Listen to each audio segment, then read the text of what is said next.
ಯಾವ ಉದ್ದೇಶಕ್ಕೆ? ನೋಡಿ, ಈಗ SIR ಅಂತ ಏನು ಇವತ್ತು ಇಡೀ ದೇಶದಲ್ಲಿ ನಡೀತಾ ಇದೆ.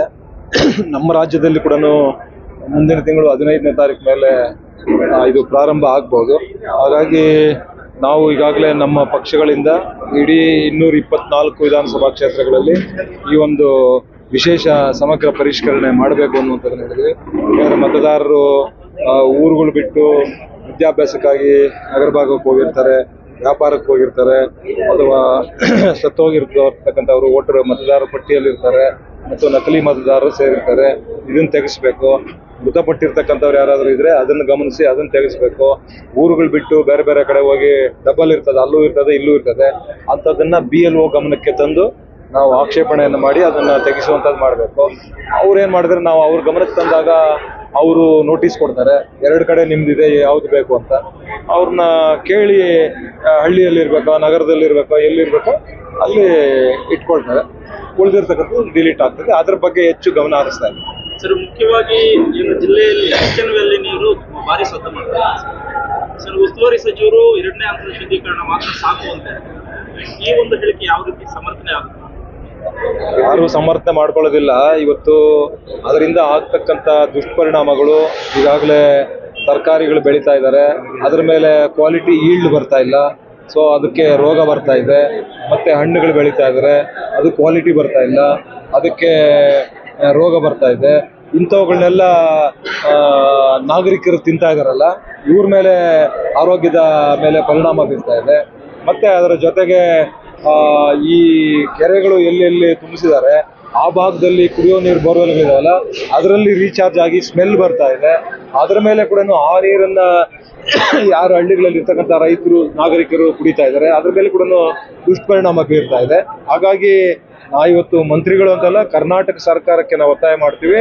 ನಮ್ಮ ಕೋಲಾರ ಜಿಲ್ಲೆ ಮತ್ತು ಚಿಕ್ಕಬಳ್ಳಾಪುರ ಜಿಲ್ಲೆಗೆ ಏನು ಇದನ್ನು ಬಿಡ್ತಾ ಇದ್ದಾರೆ, ಇದು 3ನೇ ಶುದ್ಧೀಕರಣ ಆಗಬೇಕು ಅನ್ನುವಂಥ ಒತ್ತಾಯ ಇವತ್ತೇನು ಪ್ರಗತಿಪರ ಸಂಘಟನೆಗಳು, ದಲಿತ ಸಂಘಟನೆಗಳು, ಇವತ್ತು ರೈತ ಸಂಘಟನೆಗಳು ಎಲ್ಲರೂ ಕೂಡ ಏನು ಮಾಡ್ತಾ ಇದ್ದಾರೆ, ಅದು ಒಳ್ಳೆ ಉದ್ದೇಶದಿಂದ ಮಾಡ್ತಾ ಇದ್ದೀವಿ. ಯಾವುದು ರಾಜಕೀಯ ಮಾಡೋದಂಥದಕ್ಕೆ ಮಾಡ್ತಾ ಇಲ್ಲ. ಹಾಗಾಗಿ ಸರ್ಕಾರ 3ನೇ ಹಂತದ ಶುದ್ಧೀಕರಣ ಮಾಡಬೇಕು. ಸರಿ, ಈ ನೀರನ್ನು ಕುಡಿಯೋದ್ರಿಂದ ಅತಿ ಹೆಚ್ಚಾಗಿ ಆರೋಗ್ಯದ ಮೇಲೆ ಪರಿಣಾಮ ಅಂದರೆ ಕ್ಯಾನ್ಸರ್ ಮತ್ತೆ ಮೂಳೆ ಡೆನ್ಸಿಟಿ ಕಡಿಮೆ ಆಗೋದಾಗಿರ್ಬೋದು, ಈ ಥರದ ಒಂದು ದುಷ್ಪರಿಣಾಮಗಳು ಬೀರ್ತಾ ಇದೆ. ಆದರೂ ಸರ್ಕಾರ ಇದ್ರ ಬಗ್ಗೆ ಕಿವಿ ಕೊಡ್ತಾ ಇಲ್ಲ. ಯಾಕೆ? ಅಂದರೆ ಈ 3ನೇ ಹಂತದ ಶುದ್ಧೀಕರಣ ಮಾಡಲಿಕ್ಕೆ ಹೆಚ್ಚು ಹಣ ಬೇಕು ಅನ್ನೋ ದೃಷ್ಟಿಯಿಂದ ಅವ್ರು ಬೇಡ ಇದೇ ಸಾಕು 2ನೇ ಹಂತದ ಶುದ್ಧೀಕರಣ ಸಾಕು ಅಂತ. 2ನೇ ಹಂತದ ಶುದ್ಧೀಕರಣ ಸಾಕು ಅಂದರೆ ಎಷ್ಟು ಜನರ ಮೇಲೆ ಇದರ ಪರಿಣಾಮ ಬೀರ್ತಾ ಇದೆ ಅನ್ನುವಂಥದ್ದನ್ನ ಮಂತ್ರಿಗಳು ಕೂಡ ಗಮನಿಸಬೇಕು, ಸರ್ಕಾರ ಕೂಡ ಗಮನಿಸಬೇಕು. ಅವ್ರ ಒಂದೇ ಉದ್ದೇಶ, ಇದು ಹೆಚ್ಚು ದುಡ್ಡು ಹಣ ಖರ್ಚಾಗ್ತದೆ, ಹಾಗಾಗಿ ಬಹುಶಃ ಖಜಾನೆಯಲ್ಲಿ ಹಣ ಇಲ್ಲ ಅಂತಲೇ ನಾವು ಭಾವಿಸ್ಬೇಕಾಗ್ತದೆ. ಹಾಗಾಗಿ ಅವರು ಇಚ್ಛಾಶಕ್ತಿ ತೋರಿಸ್ತಾ ಇಲ್ಲ. ನಾವು ಇವತ್ತು ಕೂಡ ನಾವು ಒತ್ತಾಯ ಮಾಡ್ತೇವೆ, 3ನೇ ಹಂತದ ಶುದ್ಧೀಕರಣ ನಮ್ಮ ಈ ಭಾಗದಲ್ಲಿ ಇರ್ತಕ್ಕಂಥ ಜನರ ಆರೋಗ್ಯದ ಮೇಲೆ ಒಳ್ಳೆ ಇದಾಗಬೇಕು, ದುಷ್ಪರಿಣಾಮಗಳು ಬೀರಬಾರ್ದು. ಅದರಿಂದ ಸರ್ಕಾರ ಇದನ್ನು ಮಾಡಬೇಕು ಅಂತ ಒತ್ತಾಯ ಮಾಡ್ತೇವೆ. ಸರ್, ಈ ಭಾಗದಲ್ಲಿ ಹೆಚ್ಚು ಸುಮಾರು 2,000 ಕೆರೆಗಳಿದೆ.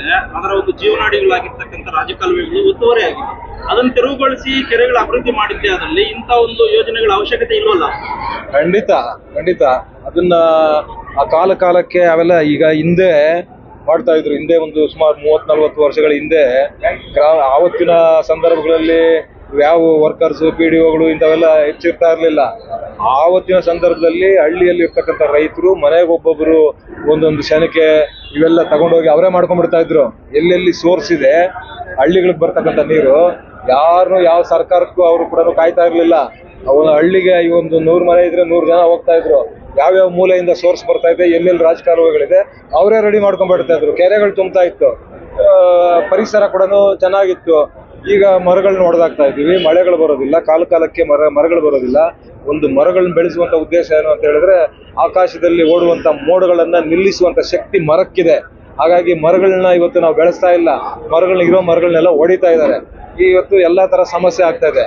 ಬಟ್ ನಾನು ಹೇಳೋದೇನಂದ್ರೆ, ಇವತ್ತಿನ ಪರಿಸ್ಥಿತಿಯಲ್ಲಿ ಕನಿಷ್ಠ ಸರ್ಕಾರ ಇಂಥದ್ದನ್ನ ಯೋಚನೆ ಮಾಡಿ ಅದನ್ನ ಮಾಡಬೇಕು. ಸರ್, ಮುಂದಿನ ದಿನಗಳಲ್ಲಿ ನಿಮ್ಮ ಪಕ್ಷ ಇಂಥ ಒಂದು ಕಾರ್ಯಕ್ಕೆ ಮುಂದಾಗುತ್ತೆ? ಕೆರೆಗಳನ್ನ ಉಳಿಸುವಂತ ನಿಟ್ಟಿನಲ್ಲಿ ರಾಜಕಾಲುವೆ ಸರ್, ಈಗ ನಾನೇನ್ ಹೇಳ್ತೀನಿ, ಈಗಾಗಲೇ ಹಲವು ವರ್ಷಗಳ ಹಿಂದೆ ಚಾಲನೆ ಕೊಟ್ಬಿಟ್ಟಿದ್ದಾರೆ. ಇದಕ್ಕೆ ಕೆರೆಗಳು ತುಂಬಿಸ್ಬಿಟ್ಟಿದ್ದಾರೆ. ಈಗ 2ನೇ ಹಂತದಲ್ಲಿ 3ನೇ ಹಂತದಲ್ಲಿ ಯಾವ್ಯಾವ ಕೆರೆಗಳು ತುಂಬಿಸ್ಬೇಕು ಅಂತ ಹೇಳಿ ಅದನ್ನೆಲ್ಲ ಪ್ಲಾನ್ ಮಾಡ್ಕೊಂಡಿದ್ದಾರೆ. ನಾವು ಇದನ್ನ ನಿಲ್ಲಿಸಿ ಅಂತ ಹೇಳಕ್ಕಾಗಲ್ಲ. ಈಗ ಇದನ್ನ ಮಾಡ್ಲಿ, ಬಟ್ 3ನೇ ಹಂತದ ಶುದ್ಧೀಕರಣ ಮಾಡ್ಲಿ ಅಂತ ಹೇಳ್ತಾರೆ. ಸರ್, ಮುಂದೆ ನಿಮ್ಮ ಕಾರ್ಯಾಗಾರ ಎಷ್ಟು ಕ್ಷೇತ್ರಗಳಿಗೆ ಸಂಪೂರ್ಣವಾಗಿ ಮುಗಿದಿದೆ? ಈಗ ನನಗೆ ಗೊತ್ತಿದ್ದಂಗೆ ಒಂದು 20-25 ಕ್ಷೇತ್ರಗಳು ಆಗಿದೆ.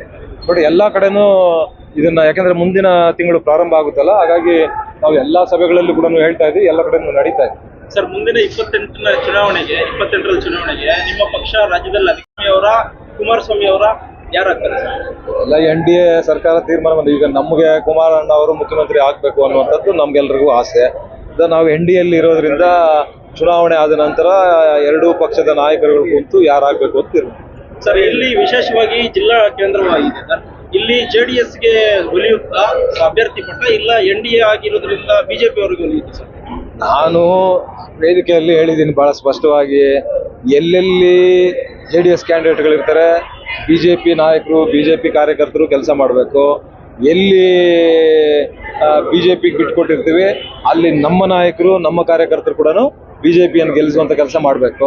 ಯಾವ್ಯಾವುದು ಎಲ್ಲೆಲ್ಲಿ ಅನ್ನುವಂಥದ್ದನ್ನು ಅಂತಿಮವಾಗಿ ಪಟ್ಟಿ ಮಾಡ್ತಾರೆ. ಈಗಾಗಲೇ ನಮ್ಮ ನಾಯಕರು 70-80 ಕ್ಷೇತ್ರ ಕೇಳಿದ್ದಾರೆ. ಅಂತಿಮವಾಗಿ ಎಷ್ಟು ಬಿಡ್ತಾರೆ, ಎಲ್ಲೆಲ್ಲಿ ಬಿಡ್ತಾರೆ ಅನ್ನುವಂಥದ್ದು ನಮಗೆ ಗೊತ್ತಾಗುತ್ತೆ. ಅಲ್ಲಿ ಈ ಕ್ಷೇತ್ರ ಅಕಸ್ಮಾತ್ BJPಗೆ ಹೋಗಿದ್ರೆ ನಾವೆಲ್ಲರೂ ಕೂಡ ಪ್ರಾಮಾಣಿಕವಾಗಿ ಮಾಡ್ತೀವಿ BJP. ಯಾಕಂದ್ರೆ NDA ಸರ್ಕಾರ ಬರ್ಬೇಕಲ್ಲ, NDA ಸರ್ಕಾರ ಬರಬೇಕು ಅಂತ ಹೇಳ್ಬಿಟ್ಟು ನಾವು ಮಾಡಲಿಲ್ಲ ಅಂದ್ರೆ ಕಷ್ಟ ಆಗ್ತದೆ. ಹಾಗಾಗಿ ಎಲ್ಲಿ BJPಗೆ ಬಿಟ್ಟಿರ್ತೀವಿ, BJPನೂ ಗೆಲ್ಲಬೇಕು, ನಮ್ಗೆ ಎಲ್ಲಿ ಬಿಟ್ಟಿರ್ತಾರೆ ಅವರು ಕೂಡ ಕೆಲಸ ಮಾಡಬೇಕು. ಸರ್, ಪಂಚಾಯತಿ ಮತ್ತು ತಾಲೂಕ್ ಪಂಚಾಯತಿಗಳ ಚುನಾವಣೆಗಳವರೆಗೂ ಮೈತ್ರಿ ನಿಲ್ಲುತ್ತಾ ಸರ್? 100% ಇರುತ್ತೆ, 100% ಇರುತ್ತೆ. ಮತ್ತೆ ಯಾವ ರೀತಿ ಇವು ಕಡೆ ಕೆಲವು ಶಾಸಕರಿಗೆ ಇರುತ್ತೆ, ಏನೋ ಎಲ್ಲ BJP ಇದೆ ಅಂತ ಇರುತ್ತೆ. ಆದರೂ ಅಲ್ಲಿ ಚುನಾವಣೆಗಳು ಘೋಷಣೆ ಆದ ನಂತರ ಅಲ್ಲೆಲ್ಲ ಹೊಂದಾಣಿಕೆ ಮಾಡ್ಕೊಂಡು ಸಣ್ಣ ಪುಟ್ಟ ಭಿನ್ನಾಭಿಪ್ರಾಯಗಳು ಕೂಡ ಬರ್ಬೋದು, ಇಲ್ಲ ಅಂತಿಲ್ಲ. ಸೊ ಅಡ್ಜಸ್ಟ್ ಮಾಡ್ಕೊಂಡು ಹೋಗ್ಬೇಕಷ್ಟೇ.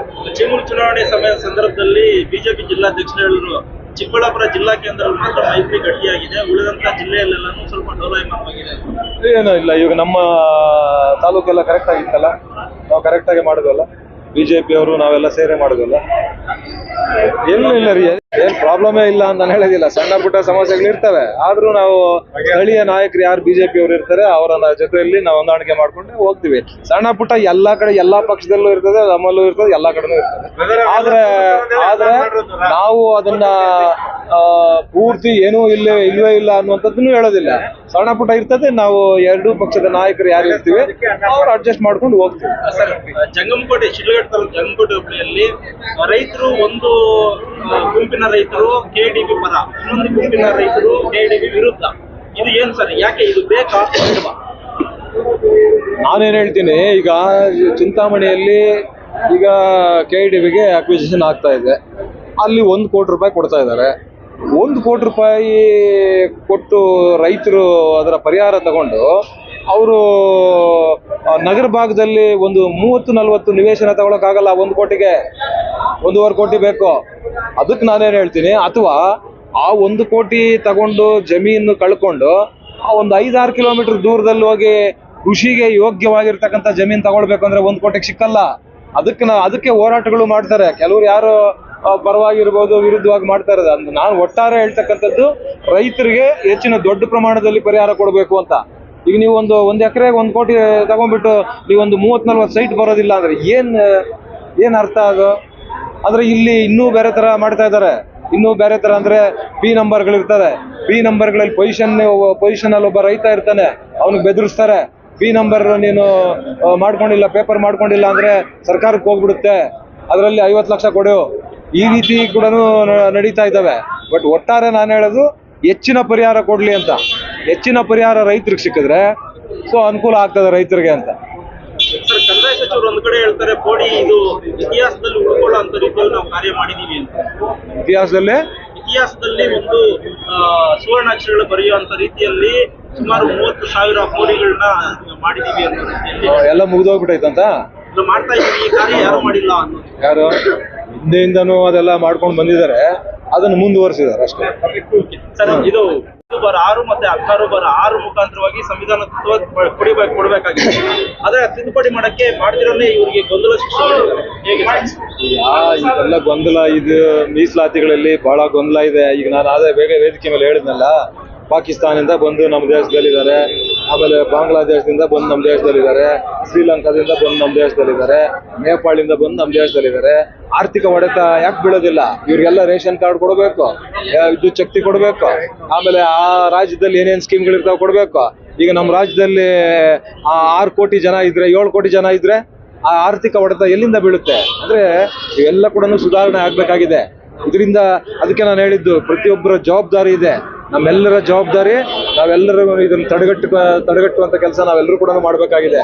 ಇವತ್ತು ಉದಾಹರಣೆಗೆ ಬೆಂಗಳೂರಿನಲ್ಲಿ ಅಂದ್ರೆ IAS ಅಧಿಕಾರಿಗಳೇನು ದಡ್ರಲ್ಲ. ಬೆಂಗಳೂರಿನಲ್ಲಿ ಇವತ್ತು GBA ಚುನಾವಣೆ ಬಂದಿದೆ. ಇವತ್ತು SC/ST ಮೀಸಲಾತಿ 18% ಕೊಡ್ಬೇಕು ಅವ್ರಿಗೆ. 18% ಲೆಕ್ಕ ಹಾಕಿದ್ರೆ 66 ಸ್ಥಾನ ಬರುತ್ತೆ. ಇವತ್ತು ಅಲ್ಲಿ 50 ಸ್ಥಾನ ಮಾಡಿದ್ದಾರೆ, ಇನ್ನು 16 ಸ್ಕಿಪ್ ಮಾಡಿದ್ದಾರೆ. ಉದ್ದೇಶ ಏನು? ಮುಂದೂಡಬೇಕು ಅಂತ.